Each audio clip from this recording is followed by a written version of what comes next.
Pemirsa nganutin data inflasi November war sekali tali 24 wilangan inflasi Provinsi Bali sebetara 0,1% MTM mewah kali 0,1% YOY anu tering bilangan pengabdi inflasi nasional. PLT Kepala BPS Provinsi Bali Kade Agus Wirawan nguningayang wenten tren inflasi sanemetu ring bulan Desember selami aminggu pungkuran.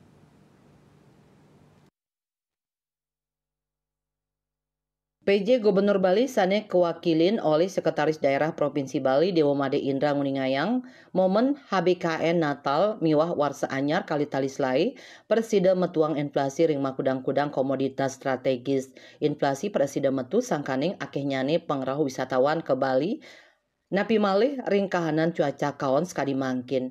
Dewa Made Indra ngowohin kahanan cuaca sani kirang becik mayus ring parikrama distribusi miwah kuentenan stok komoditas strategis utamanipun komoditas sani presida ngewatuang inflasi minekadi bawang, tomat, ulam, ayam ras, miwah minyak goreng.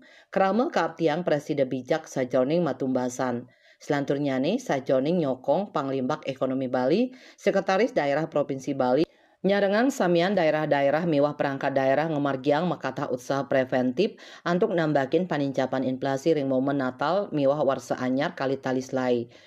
Prakanti samian angganing kabuatang pisan sajroning mastikayang kuentenan stok utamanipun stok komoditas-komoditas sani preside ngawinang inflasi mastikayang pengiriman memargi antar mawinan pengharga barang kantun degdeg. Ringgalahi punike Pimpinan Wilayah Bulog Kantor Wilayah Bali Muhammad Anwar miwah samian Kepala Daerah Kabupaten Kota ring sejebak Bali talar ngewedar yening kuentenan stok komoditas pangan ring suang-suang daerah kantun aman. Kepala Perwakilan Bank Indonesia Provinsi Bali Erwin Suryadi Majang Uningayang perekonomian Bali kantun ngelimbak antuk proyeksi panglimbak ekonomi warsa kali tali 24 ring rentang 5, siki kantos 5,1% YOY kesaringin antuk inflasi sani kantun becik. Bank Indonesia terus nyokong panglimbak ekonomi melarapan kebijakan moneter sani pro growth taler antuk usaha nes panglimbak inflasi miwah stabilisasi pengharga komoditas pangan. Suardike Bisnis Bali Nguningayang.